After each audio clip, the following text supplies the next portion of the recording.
I understand that there's a lecture going on, or they're just completed on unicorns, and that might have had some overlap with people interested in Jerusalem in the 4th century. You never know. So I'm going to start introducing our speaker, and then perhaps that'll give people the time to come in if they still want to join the lecture this evening. After Jeremy Pelfrom's talk last night, you might think this is double Dutch week, but it is sheer happy coincidence that young Willem Drijvers is now on sabbatical here in the States, where he spent part of his time at Yale. And I understand that skiing in Vermont is part of his sabbatical these days, so that's not bad. In any event, it is my pleasure to introduce you this evening to my once and future colleague, chair of the classics department at the University of Groningen. Jan Willem is a well-known scholar of the late antique world, and I don't mind admitting that almost everything I know about this fascinating period I owe to him. He's been awarded several grants and fellowships that have brought him, among other places, to Dumbarton Oaks, UNC, and Corpus Christi College in Oxford. And he is now directing a Dutch-Belgian-funded project together with Peter van Nuffelen in Ghent on finding the present in the distant past, the cultural meaning of antiquarianism in late antiquity. His numerous books start with his doctoral research, Helena Augusta, the mother of Constantine the Great, and the legend of her finding the True Cross, a volume that divides fact from fiction and is therefore both seminal and in some circles even controversial, which is always a good sign. Another major volume is his Cyril of Jerusalem, Bishop and City, and you will find some of the research for this in this evening's talk. Roman historiography is another central theme in Jan Willem's work, and in Groningen his name has become almost synonymous with Ammianus Marcellinus, the 4th century soldier historian on whom he has published extensively, including commentaries. So Jan Willem is clearly a serious scholar to be taken seriously. But if you now think he is all work and no play, then I have misled you. He is also a fun professor with a wide range of interest, and that's why I'd like to mention some of the classes that he's taught. Jews, pagans, and heretics in a Christianizing world, religious diversity in the late Roman Empire, good guys and bad guys, image and perception of Roman emperors. From Homer's Odyssey to Egería's Pilgrim's Report, travel in the ancient world. Romans, Batavians, and Dutch national identity, so the reception going on after in the modern era. And last but certainly not least, Rome in Hollywood, the representation of ancient Rome in American film. And if that isn't enough, did I mention that he also plays the clarinet? No doubt you will find many levels to connect to this Renaissance man, but first sit back as he takes us to the eastern part of the Mediterranean in his talk, The Christianization of Jerusalem in the 4th Century. Will you please join me in giving a warm welcome to Dr. Jan Willem?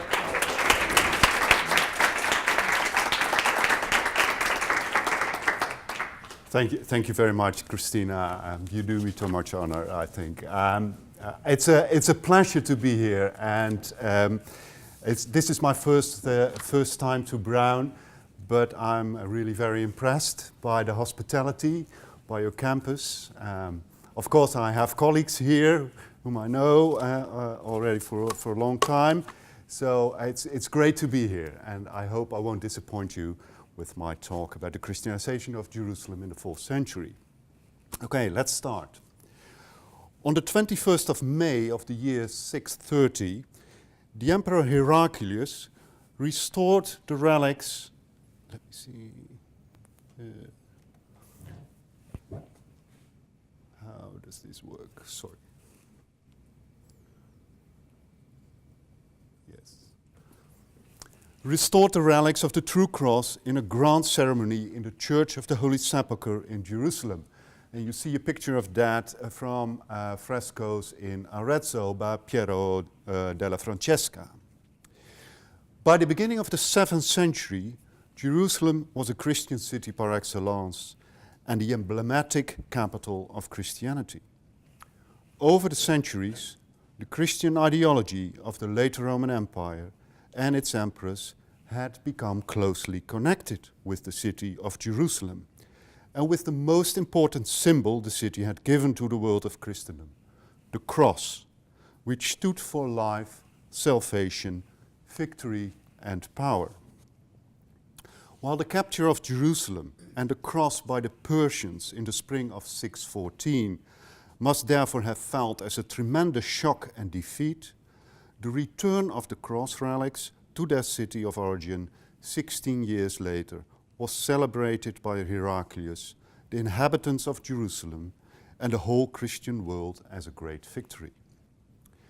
In spite of the great symbolic importance of Jerusalem in the Christian world and the imperial attention it received from Constantinople, it is a remarkable fact that Heraclius was the only Christian Roman emperor who ever visited the city.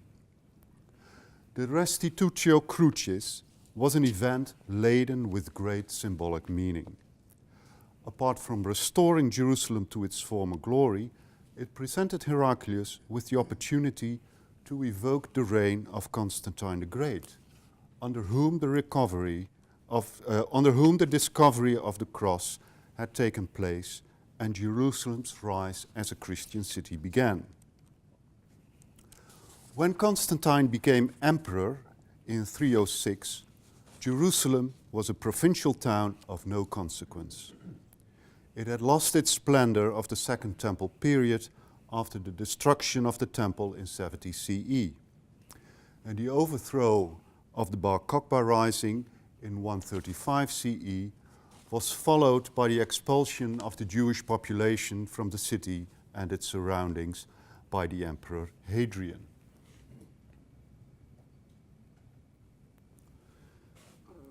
The same emperor, that is Hadrian, had in 130 CE refounded Jerusalem as a Roman colony and given it the name Colonia Aelia Capitolina, the name under which the city was henceforth known. The expelled Jews were replaced by a Gentile population, many of them veterans coming from Syria and other nearby regions. This change of population fundamentally transformed the cultural and religious character of the city. In the 4th century, the city went again through a religious conversion. Gradually, it changed from pagan to Christian. My talk today focuses on the Christianization of Aelia Capitolina, or Jerusalem, in the 4th century, and deals in particular with the issue of the transformation of Jerusalem's urban landscape and the conversion of the city's population. Was Jerusalem, at the end of the 4th century, a city dominated by Christians and Christianity?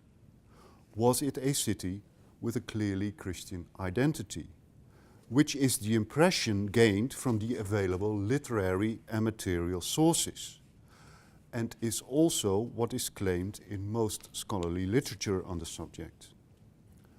Or should we perhaps adopt a more nuanced approach and perspective and allow for at least the possibility of a Jerusalem that was religiously more diverse than generally presented in the sources and secondary literature? My talk falls into 3 parts.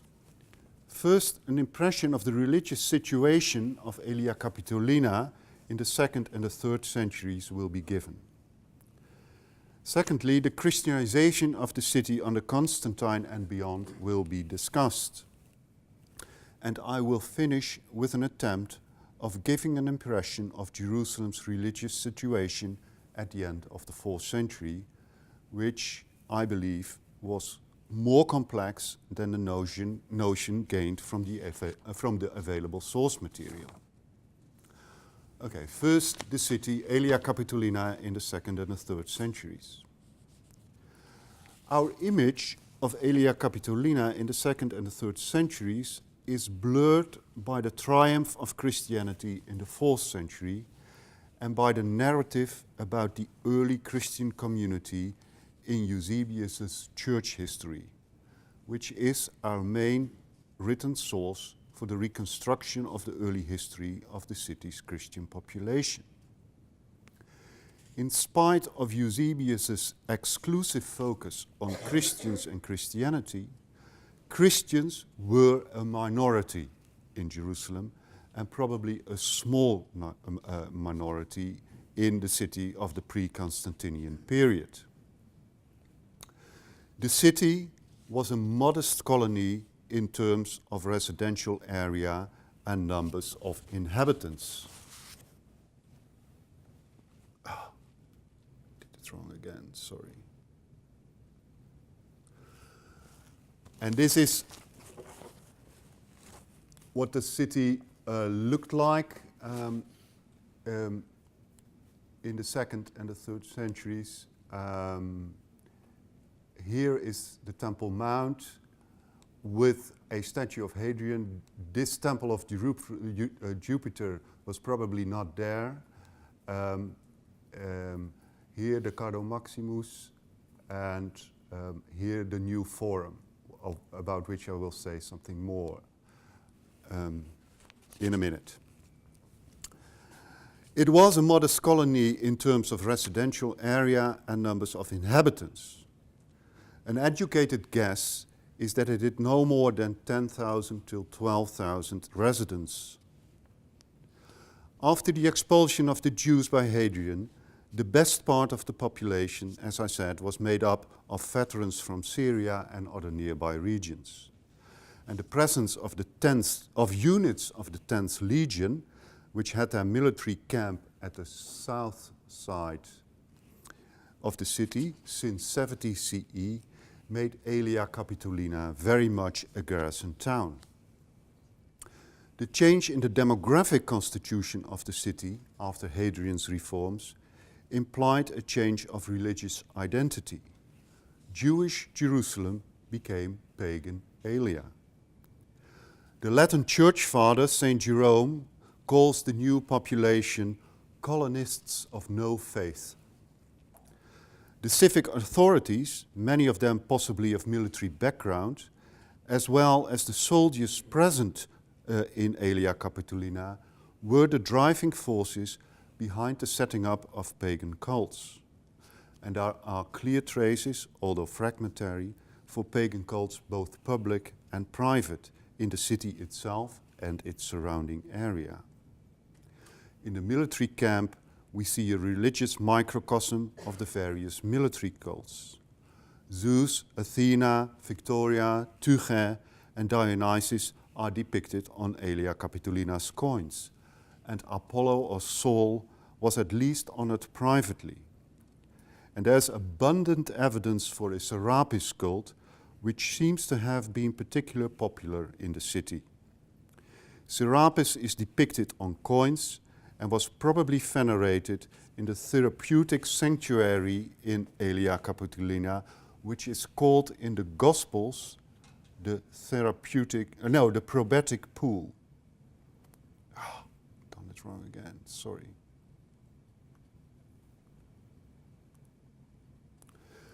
This is a coin with Serapis, and this is the site of the probetic cult where where Serapis was venerated. Also, the imperial cult, possibly officially established in Hadrian's Lex Coloniae, with its regular festive occasions, was a divining aspect of Aelia's paganism. Hadrian's refoundation of the city also implied a physical transformation of the city.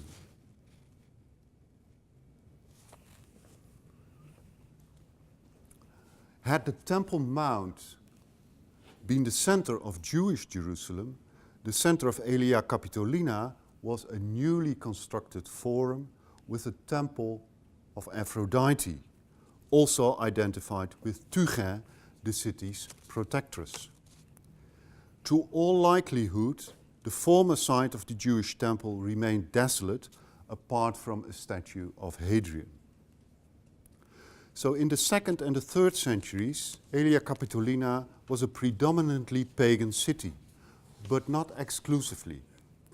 In spite of Hadrian's measures, Talmudic references indicate that at the end of the 2nd centuries, Jews not only visited the city for festivals, but also still lived, or perhaps lived again in the city. 4th century sources speak of the presence of a synagogue on Mount Zion in Jerusalem. And as I said, from the 1st century on, the city had a Christian community which seems to have become stronger in terms of numbers and organization in the last decades of the 3rd century. At the end of the 3rd century, the units of the 10th legions were transformed to Eilat on the Red Sea. Apart from economic and social consequences, the departure of these units must also have affected religious life in Aelia Capitolina. However, due to completely other developments, not long thereafter, a start was made with transforming the city from pagan to Christian. The Christianization of Jerusalem. In September of the year 335, a large gathering of bishops and imperial dignitaries attended the dedication of the Church of the Holy Sepulchre, the first church building in Jerusalem as far as we know. And this is a modern picture of the Church of the Holy Sepulchre. At the occasion, Eusebius, Bishop of Caesarea and Metropolitan of Palestine, delivered an inaugural speech now commonly known as the De Sepulchro Christi. In this address, the Emperor Constantine, who was not present for the occasion, was praised lavishly by Eusebius, and understandably so, because without the patronage and munificence of the Emperor, the Church of the Holy Sepulchre would never have been built. In his Life of Constantine, Eusebius reports elaborately about Constantine's involvement in the construction of the church. The emperor had ordered the site of the Saviour's resurrection to be honored by the construction of a church, and no trouble or expenses were to be spared to make the building out of the ordinary, huge and rich. To the Bishop of Jerusalem, the emperor wrote that the discovery of the world's most miraculous place should be worthily embellished with marble columns and a gilded ceiling.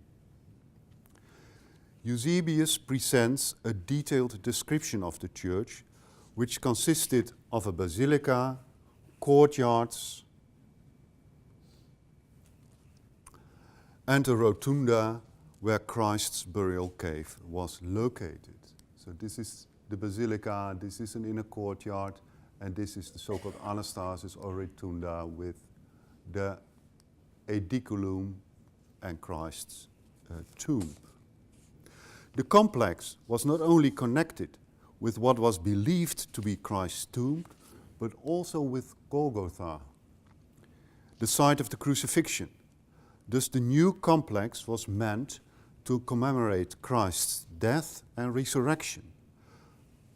But the church was also an architectural marker of imperial support of Christianity. One other picture of the church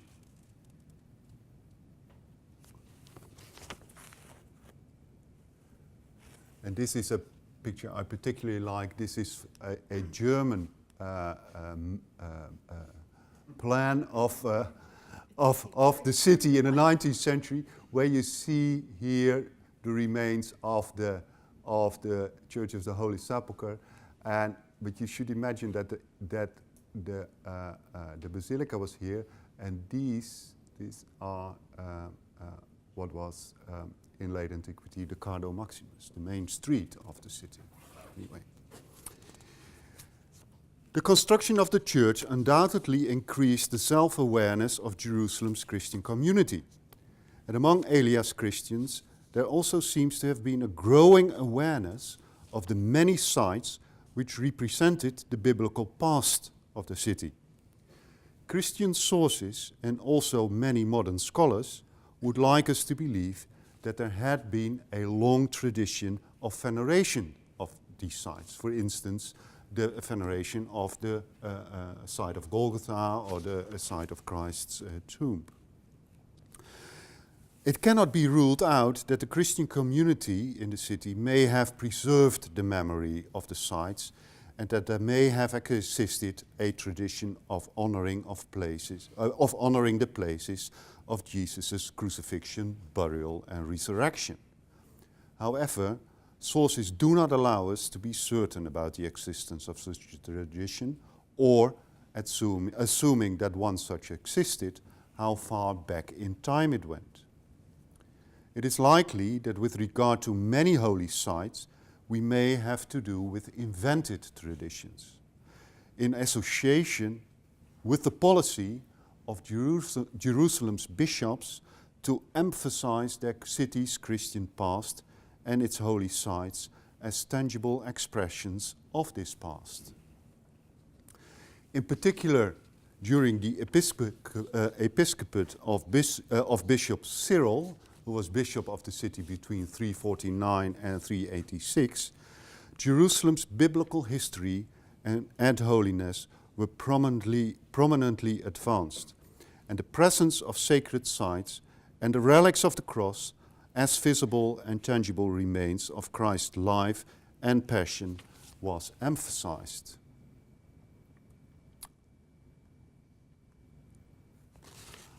This is a nice engraving from an earlier, I think it's 18th century, where you see, and this is inspired, the engraving is inspired by the catechetical lectures of Cyril. Here's Cyril addressing his catechumens, pointing at Golgotha here in the back. So, just a nice picture. Okay. The Church of the Holy Sepulchre was constructed at the site of the temple of Aphrodite, located at Jerusalem's Forum. Tradition has it that the designers of Aelia Capitolina had built the temple deliberately at the site of Christ's burial in order to prevent Christians from venerating the site. More likely, however, is that the site was chosen for its location. The site of the Aphrodite temple was in the center of the city, and setting the Temple Mount aside, it was one of the most elevated places in Aelia Capitolina. Its prominent entrance was situated at the city's main street, the colonnaded Cardo Maximus. Moreover, the building of the church clearly had political intentions.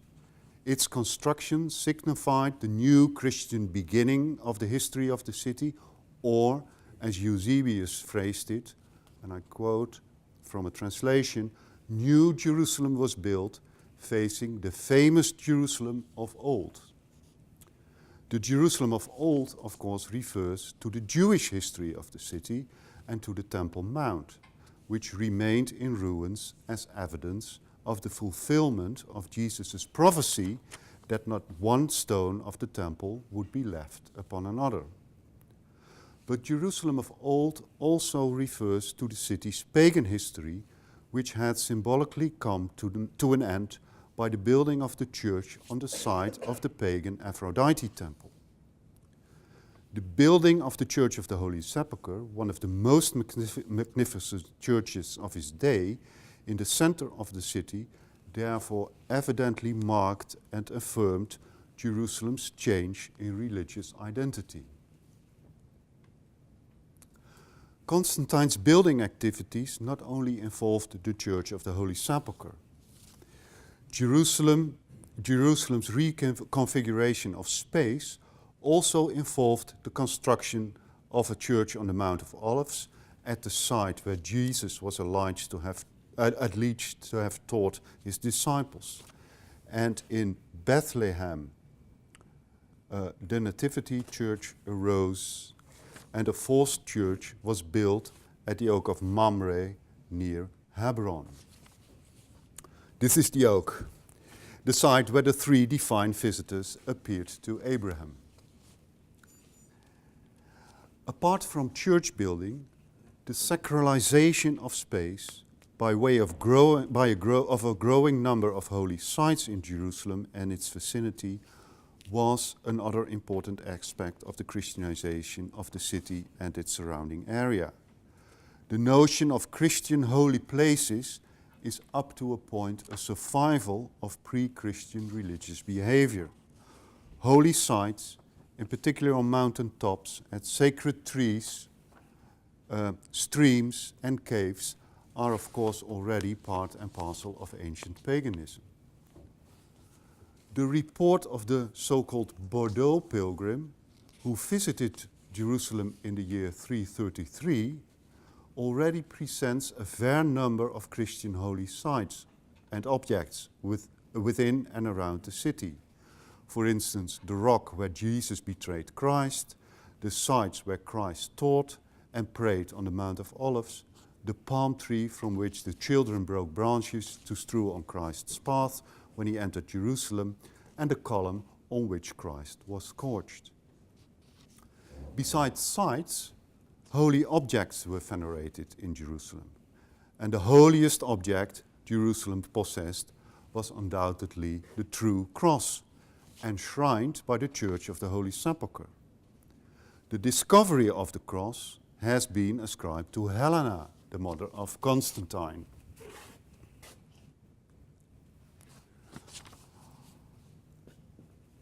This is a fresco from Rome, the Sylvester Chapel in, forgot the name of the church, anyway. Exactly, thank you. Santi Quattro Coronati. Okay. So, found by the mother of Constantine. And it has been, the discovery has been ascribed to Helena in narratives which circulated already as early as the end of the 4th century. Although Helena visited the Holy Land sometime in the years 326, 328, it is most unlikely that she was responsible for the discovery of the cross, for reasons I cannot explain within the context of this presentation. But believe me, she did not find the cross. Whatever other people say. Veneration of the cross is attested in Jerusalem from the middle of the 4th century, as we know from the catechetical lectures of Cyril, Bishop of Jerusalem. And in his letter to the Emperor Constantius, the successor of Constantine, a letter dated to the year 351, Cyril remarks that the cross was already found in Jerusalem during the reign of Constantine. In 4th and 5th century Jerusalem, holy sites were not isolated entities in the landscape, but were connected by way of a network of communication, of ritual movement, also called stational liturgy. And the development of a stational liturgy, a mobile system of worship, was definitely an important factor in the Christianization of Jerusalem. The holy places were visited by processions of believers that moved from one sacred site to another. And the liturgy, as it developed in Jerusalem in the 4th century, shows that biblical history, ritual, and place became one. However, Jerusalem's mobile liturgy was not only an inward religious experience for those who participated in it, but it also served an other than a religious purpose. The public ritual of processions going through the streets of the city and going from one sacred site to another had evident political aspects. By these processions, Jerusalem's Christians claimed and appropriated the urban landscape, communicated and promoted their belief to the non-Christian part of the urban community, and made Christianity visible within the city. Religious festivals and celebrations, of which processions were a part, have always been key features of city life in antiquity. At least 2 great annual Christian festivals were celebrated in Jerusalem in the 4th century, the so-called Great or Holy Week and the Enchania. The liturgy of the Great Week was designed to reenact Jesus' last days, with gospel readings appropriate for the day and place, and with the bishop of the city at times acting the person of Jesus. Particularly in this week, there was a lot of liturgical mobility, with many ritual movements to and from the places where Jesus had spent the last days before his crucifixion. The week started 8 days before Easter Sunday and probably ended at a later day with the celebration of Christ's resurrection. Climax of the Great Week celebrations was the presentation of the wood of the Holy Cross on Good Friday, elaborately reported about by the pilgrim Egeria, who visited Jerusalem in the years 381-384. The cross was also present to the believers at the octave of the Enchania, which was celebrated in September. However, the Enchania was not only a feast of the cross, but initially a celebration to commemorate the inauguration of the Constantinian Basilica of the Holy Sepulchre. An important aspect of the celebrations of Good Friday and the Enchania is that they Christianized Jewish traditions. Concepts, images, and ideas formerly connected to the Jewish temple were now associated with the Church of the Holy Sepulchre. On Good Friday, the believers not only kissed the relic of the cross, but also the ring of Solomon, held by a deacon and support of toward demons, as well as the horn with which Solomon was anointed. The Enchania was originally the Jewish feast of the consecration of the Jewish temple by Solomon. And this tradition was taken over by the Christian community to celebrate the consecration of the Constantinian church complex on Golgotha. As mentioned earlier, Eusebius had called the church complex New Jerusalem, and presumably Constantine's buildings on Golgotha were to rival the Jewish temple. The non-transformation of the temple area is, I think, one of the significant aspects of the Christianization of Jerusalem.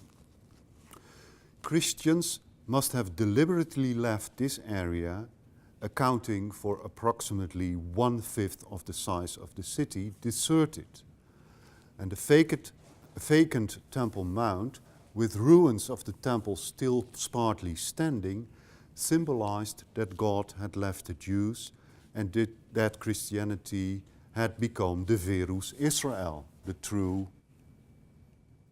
Israel. This is another map of the city. You see here how large the Temple Mount is, but this must have been, this whole area within the city and also within the city walls remained desolate.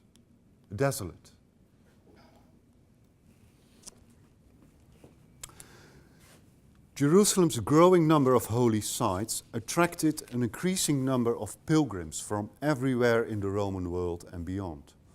The city became a veritable center of pilgrimage in the 4th century, and these pilgrims clearly added to the visibility of Christianity in the streets of the city. Several of them stayed, and the wealthiest among them founded xenodochia and monasteries, which served to offer hospitality and care for religious travelers.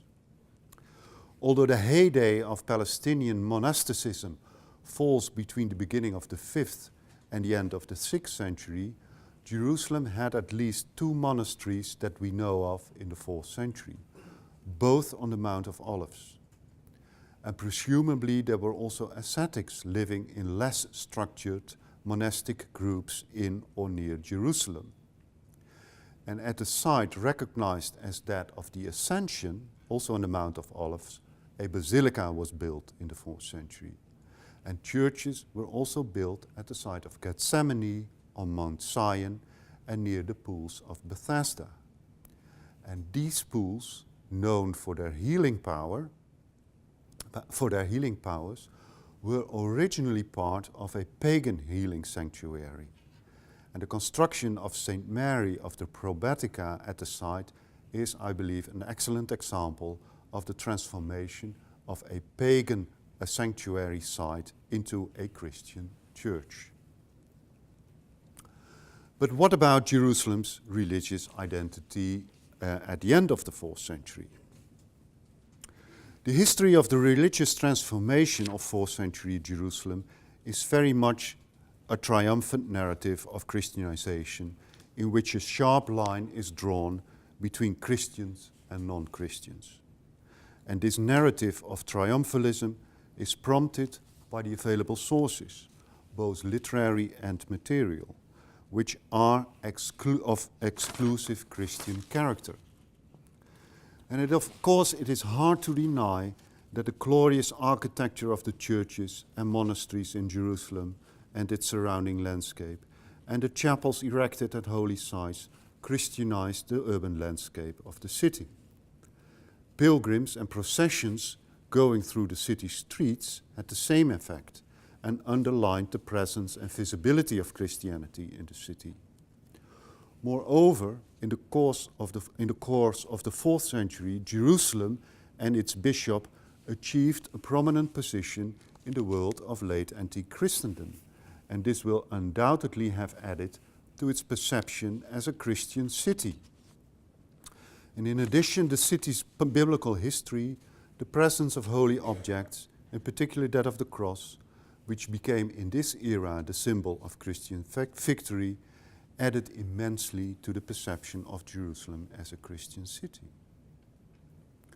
But although the Christianizing of Jerusalem's landscape through architecture, holy sites, processions and festivals is a reflection of the Christianization of the social world, I believe the question remains whether the city was of predominant Christian character by the end of the 4th century. Due to the nature of the sources, this is an almost impossible question to answer.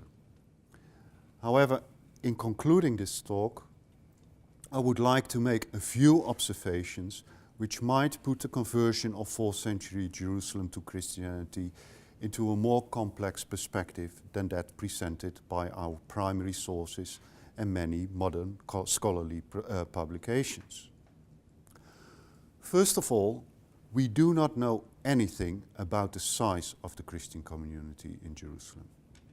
There can be little doubt that its number increased in the course of the 4th century through the conversion of Jerusalem's inhabitants and immigration, but did it develop into a majority?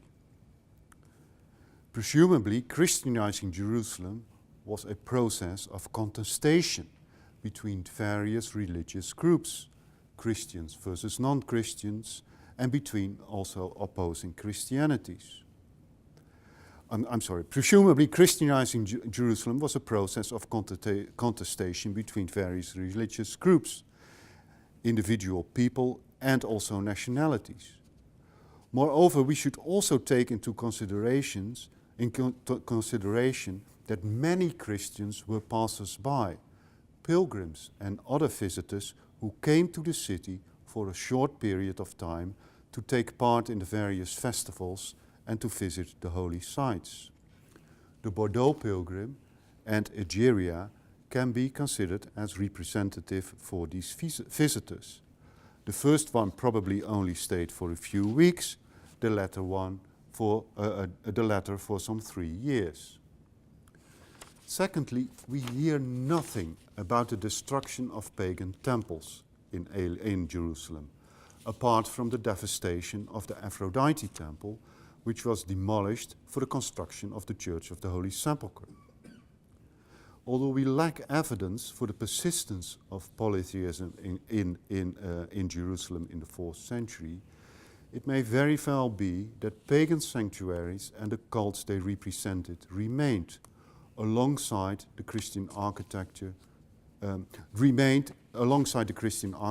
significant markers of Jerusalem's landscape. As in most other cities in the Roman Empire in the 4th century, part of Jerusalem's population probably persisted in its polytheism. From one of the speeches of Cyril, one cannot but conclude that polytheism was still very much alive. The bishop warns his audience not to participate in pagan festivals or eat sacrificial food, and to have nothing to do with the lifeless images in temples, and not to light lamps or burn incense by springs or streams. The Jews were another non-Christian group that may still have been present in Jerusalem. Although Hadrian's measures, which may have been repeated by Constantine, declared Jerusalem off-limit for Jews, it is questionable how rigorously this ban was observed. The city may have had a small Jewish community, and it may have been these Jews who once a year lamented at the ruins of their temple and assisted in the failed restoration of the temple, the Jewish temple, under Julian the Apostate in the year 363. The reports about the failed attempt to restore the temple speak of considerable Jewish involvement. And the vehement Christian reactions against the restoration of the temple, also by Cyril of Jerusalem, demonstrate the fragility of Christian space and presence in Aelia Capitolina, or Jerusalem. And in the first decades of the 4th century, there still seems to have been a synagogue in the city. And the just mentioned Cyril warns his audience to keep away from Jewish practices and ideas. This may be a general admonition, but may also indicate that Jews were still living in and had access to Jerusalem. To conclude, although the history of 4th century Jerusalem was very much one of Christian appropriation of the city's conversion from pagan to Christian was, I believe, a rather more complex process than the impression gained from the available source material. Even though the urban landscape was adorned with triumphant ecclesiastical buildings and Christianity became more present and visible than ever before through sacred sites, visiting pilgrims, religious festivals and processions, it remains questionable whether Jerusalem had an exclusively Christian identity by the end of the 4th century. There are a few indications that it was still a religiously diverse city and that its conversion to Christianity was not yet complete by the end of the 4th century. Probably only in the 5th century, Jerusalem would gain a more exclusive Christian identity when Christianity became the dominant religion in the Roman Empire. And by the 6th century, Jerusalem had been Christianized thoroughly, as we may conclude, for instance, from the so-called Madaba map. Apart from the Constantinian church on Golgotha here, the map shows various other magnificent churches,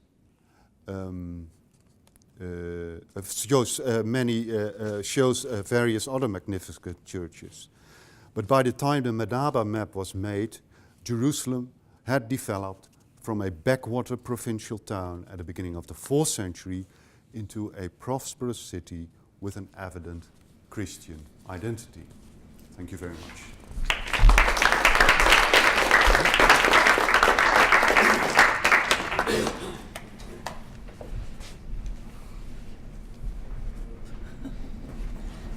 Thank you, Jan Willem. This is really exciting material, and you've drawn out a lot of interesting aspects, which I'm sure will raise a lot of discussion on not only on topography, but identity, on dominant cultures, subdominant cultures, countercultures, and how, to what extent can we trust the sources in this regard? I'm sure you're open to taking questions. Sure, so we have several. Yes, please. Thank you. 3 times you mentioned that it was your impression that it was a barren hill where the Temple Mount was. Perhaps maybe there was one statue after Hadrian's time. a notation has been made that the temple structures in Baalbek in Syria, or northern Lebanon, Syria, somewhere in that border, have the same pattern as buildings on the Temple Mount later on. And so therefore the question is, if that was a Hadrian structure, then why wouldn't there also have been those same buildings also there then and not come about later? Do I make myself clear? In other words, I'm saying, why weren't those buildings in existence at the time when you say there were no buildings, if they were all part of Hadrian structure, Hadrian pattern? I think you mean in the 2nd and 3rd centuries. Why at that time? Okay, and I think it has to do with the reconfiguration of the city, where the center of the city was moved to a new built forum and a new sanctuary. I must say there are discussions about buildings on the Temple Mount in the 2nd and 3rd century. Some scholars say that there was a temple on that Hadrian built a temple on the site. On the other hand, I'm not an archaeologist, but for instance, my guy Cyril of Jerusalem, he mentions in his catechetical lectures that a lot of the remains of the temple were still standing. I mean, the temple was destructed, of course, in 70 CE by Titus when the Romans conquered the city and destroyed the city. But Cyril, for instance, says that there were still remains, considerable remains of the Jewish temple on the Temple Mount.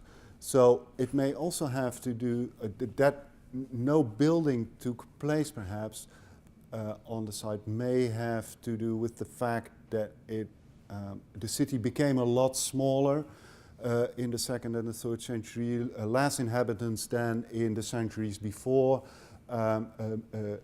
moving the center of the city to the new built forum, that this was an area just neglected. Not for religious reasons, I think, in the 2nd and the 3rd century. I think the Christians did not build on Temple Mount for religious reasons. Yes. Is that an To create a contrast. Yes. And what we do know in one of it's mentioned in one of the sources, but I can't remember which one, that remains of the Jewish temple were also the stones of that it was a sort of quarry, that stones were reused. And what I like to think, but I can't prove that stones of the Jewish temple were reused to build the Church of the Holy Sepulchre. But yeah,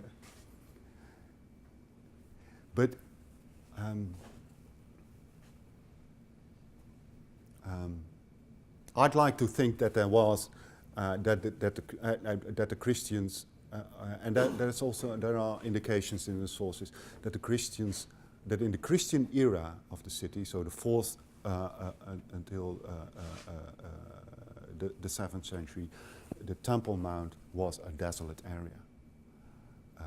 To indicate in a very, very symbolic way that Judaism, that God had left the Jews and had made the Christians his chosen people. Yes. I wonder if you could speak a little bit about the epigraphic evidence and what that tells us. There is. We have, in the 4th century, I mean, I'm speaking about, we have that's why I'm being so careful. I say, we have a serious problem with reconstructing the history of Jerusalem in late antiquity, especially in the 4th century, because we lack epigraphic evidence and we lack archaeological material, apart from Christian archaeological material. And when I was in Jerusalem a couple of years ago, I discussed this with Israeli archaeologists. I thought, why is there no archaeological evidence for paganism, for polytheism in Jerusalem in the 4th century? And they said, yeah, well, we've never looked for that. But I'm pretty sure that, there's of course, this has to do with all kinds of political aspects concerning modern day archaeology in Israel, of course.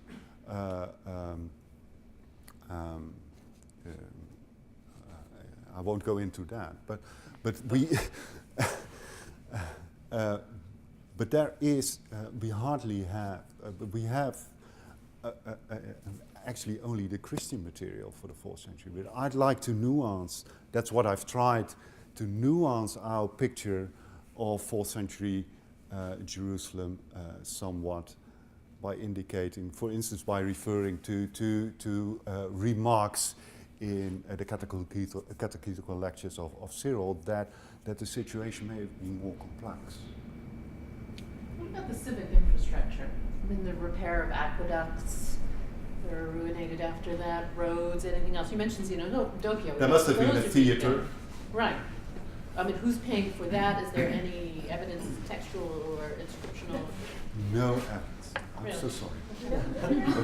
That's, but we know that Jerusalem, Aelia Capitolina had a theater, but remains have not been found. And we know elsewhere that bishops are the ones who step in to fix civic infrastructure, yes. right? In Late Yes. Antiquity, after the, Yes. the But local elites recede in that or convert. So I'm just wondering if that can add complexity to the question of Christianization. Yes. We know more about the 5th century. I mean, about the infrastructure of the city in the 5th century. And that has a lot to do with the presence of Eudokia, the Empress Eudokia in the city, who built city walls, etc. Yes. I'm stuck on the powerful image of the desolation of the Temple Mount as a very powerful symbolic gesture. And maybe I missed it, but do you see that in textual reference? Do you find evidence of that intended symbolic gesture, or is this something that you're thinking about? But well, there is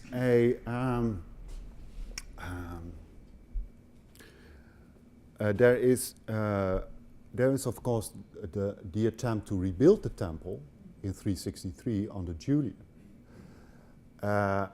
which evoked a very vehement reaction from Christian authorities. Immediately after the death of Julian. So this was, Temple Mount was considered a very, I think, contested religious space.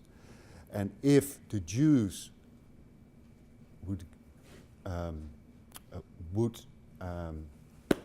regain Temple Mount and would have been able to rebuild the temple, that would have meant, I think, the end of Christianity in Jerusalem. I mean, but the Christian reactions by Gregory of Nazianzus, by later on John Chrysostom, by Ephraim Cyrus, also by Cyril, there is a letter which is considered more or less authentic by Cyril, a letter in Syriac, where he responds to the rebuilding of the attempt to rebuild the temple, and Cyril was present at the time when this happened. So this was, I mean, how do I say this?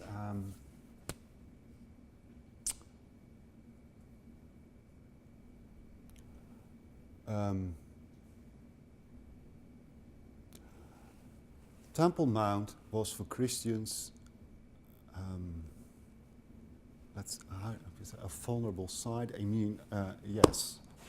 There's another story from the 4th century in the life of Barsalma, I think a fictitious story, where the same Empress Ardochia is supposed to have given the Jews access again to the Temple Mount, which led also to a vehement reaction of Barsalma and his gang of monks going to Jerusalem to prevent this.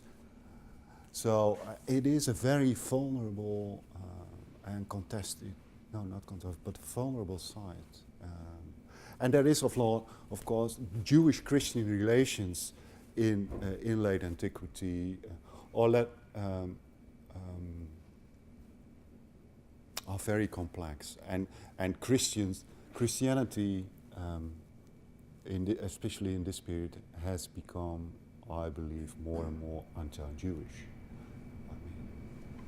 And I'm also wondering where you see this, kind of the roots of this symbolic gesture culturally. I mean, are they coming from Roman practice? Are there examples within Roman treatment of sacred sites of adversaries, or is it something that's really coming out of Christianity itself? I think so, yes. In this case it does, yes. In this case it does.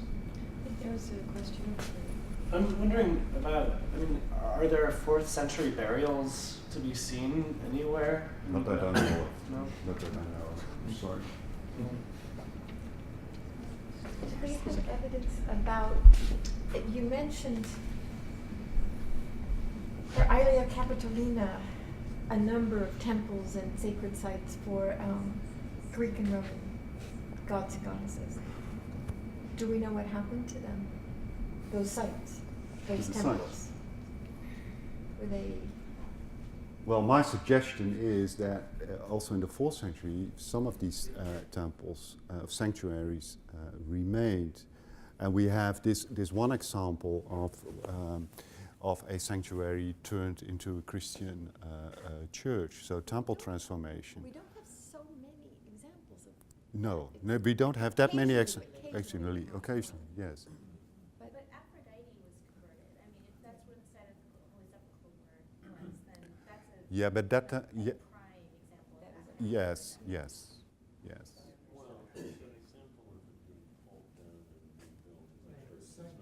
It's pulled down. Yeah, it's pulled down, and a new.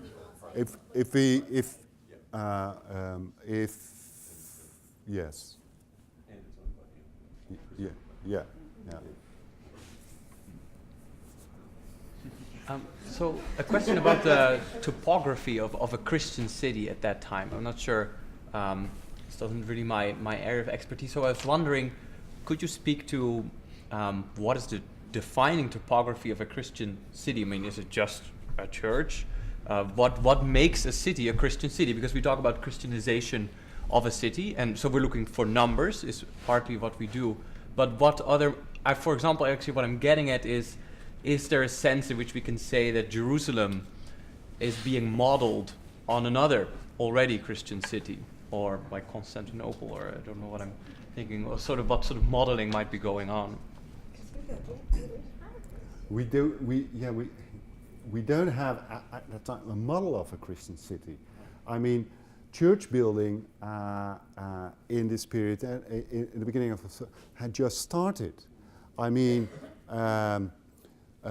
churches as I think markers in the urban landscape were something quite new, and it began under Constantine. Probably, by the way, the first, and he began building churches first in the city of Rome, as St. Peter's, John of Lateran. Although Constantine might not have been the first to have built churches in Rome, it is now considered plausible that San Sebastiano at the Via Appia in Rome was built under Constantine's predecessor, Maxentius. Anyway, but there's no model of a Christian city. But I mean, these huge churches and and the Church of the Holy Sepulchre was a huge church. Was, I think, a clear message, as John of Lateran was a huge church, although it was at the edge of the city, close to the wall of Aurelian, and St. Peter's was, of course, outside the city. But these were huge structures and very visible. So the visibility by these architectural markers of Christian visibility increased, I believe, considerably in these cities. I think there's time for a last question, and I'd sort of like it to be mine. Okay, Christina. I get